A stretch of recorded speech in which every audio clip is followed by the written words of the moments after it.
So you guys released an album called Pick Up a Full of Pink Carnation on January 12th. And I want to know how was producing this album? It was really fun, actually. It was a very kind of, I would say, enriching and rewarding experience. It's not always, sometimes making a record can be quite challenging and it can be quite difficult. And you're obviously always aware of how lucky you are to be there doing it. But yeah, we had a lot of fun. So can you guys tell me how you guys wrote the songs? You wrote all together, maybe everyone write a piece of it? Normally, actually, like sometimes Tim and I will kind of write together, but normally I'll write something and then like bring it to the others and we'll kind of, I know that I always know what I want things to do melodically and lyrically, but I can't always see the finished picture. And that's one of like the beauties of being in a band, I guess. So I'll like take the song to the others and we'll kind of like work it up from there, I would say.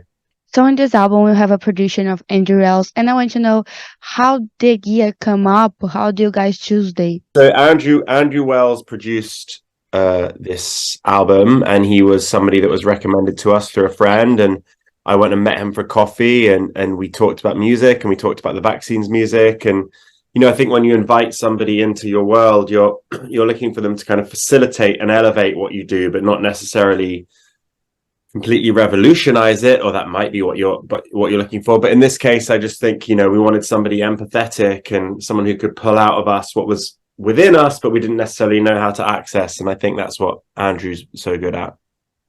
So you guys already have come to Brazil, right? We've been to Brazil, but not for a very long time. I think the last time we were in Brazil was in like 2012 or something. So hopefully we'll be there on this album. Yeah, I'm gonna ask you that. Have been so long. Why did you guys have already come back? Very good question. I mean, we always want to come back. And did you guys have time to visit a little bit? Yeah, I mean, it was so long ago now that I can't even remember what we did. I remember we were there for a very short period of time, but we went to Copacabana in Rio. I remember that, and we went on a couple of fun nights out in Sao Paulo. So Brazilian fans, I know it about their crazy love, their crazy history. Did you guys have some history, or was a Pacific time here? Like I say, we haven't been there for so long, but we talk. We're very much in communication, I would say, with our Brazilian fans online. I know we've got like a little Brazilian like fan club, fan page on some of the socials and stuff. No, I mean, like, I think like Latin America more like generally is one of our like favorite places to visit. It's just like a very exciting place to come, and you feel so far away from home, and you can't believe that your music has traveled so far.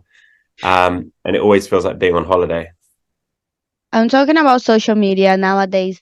A lot of music go on social media and realize. Do you guys wrote it thinking about it, or you just compose and think this is a consequence? I suppose you could if you wanted to. I don't think there's anything wrong with that. I think if you think about people will write songs with like a mosh pit in mind. So why can't you write songs with like TikTok in mind? It's about how people kind of connect with your music and consume your music. But I don't think like that. I think that we just try and write music that, makes us feel something, and in turn, hopefully makes other people feel something. So you guys have been touring with the Rolling Stones, Arctic Monkeys, and Red Hot Chili Peppers all over these years. How was it? Like, how do you feel about it? I mean, I think every time you tour with an act of that scale and that sort of size, it's just, I feel like you learn so much. It's like being at school every day. It's like a very inspiring thing to see those artists up close and personal day in, day out. And I definitely think you come off the back of those being better for sure. At the time, you're a fan of them, or you become fan while touring?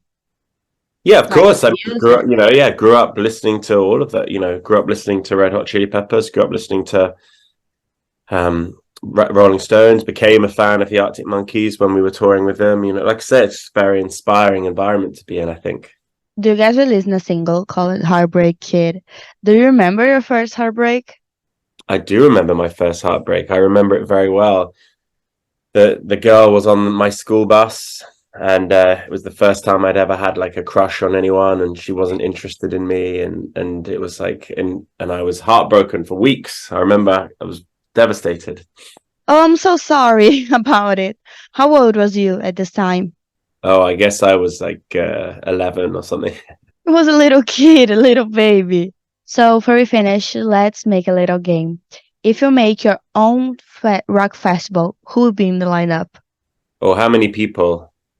How many do you want? It's your festival, you choose. Okay, well, we could have Springsteen, Patti Smith, Pretenders, The Cure, who else?